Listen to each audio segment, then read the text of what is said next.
तथागत सम्यक संबुद्धांना संबोधी प्राप्त झाल्यानंतर त्यांना प्रश्न पडला की माझे हे धम्मज्ञान कोणाला सांगू किंवा सांगू नये.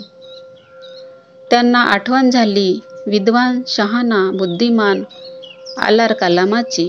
परंतु आलार कलाम मृत्यू पावल्याचे त्यांना सांगण्यात आले. नंतर उद्दक रामपुत्ताला धम्मोपदेश देण्याचा विचार केला, परंतु तोही मृत्यू पावल्याचे सांगण्यात आले.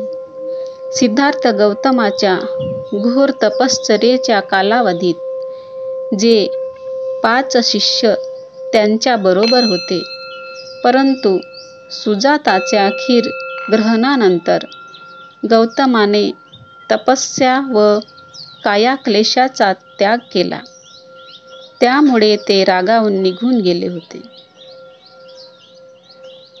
त्यांनाच प्रथम धम्माचा उपदेश द्यावा असा विचार करून तथागताने त्यांची चौकशी केली.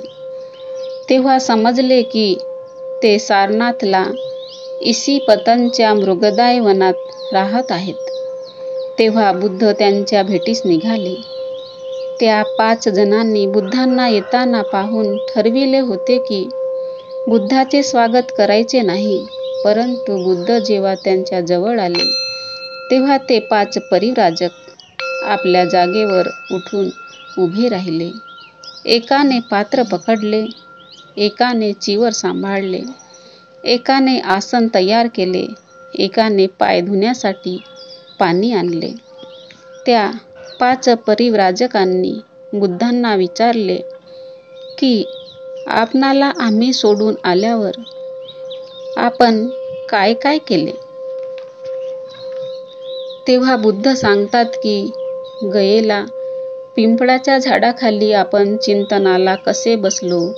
4 आठवडे सतत चिंतन केल्यावर आपणाला ज्ञानप्राप्ती मिळाली असे बुद्ध त्यांना सांगतात.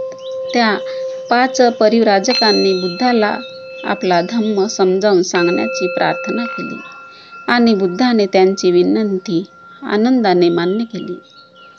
बोधिप्राप्तीनंतर तथागत सम्यक संबुद्धाचे हेच पहिले धम्मचक्र प्रवर्तन होय.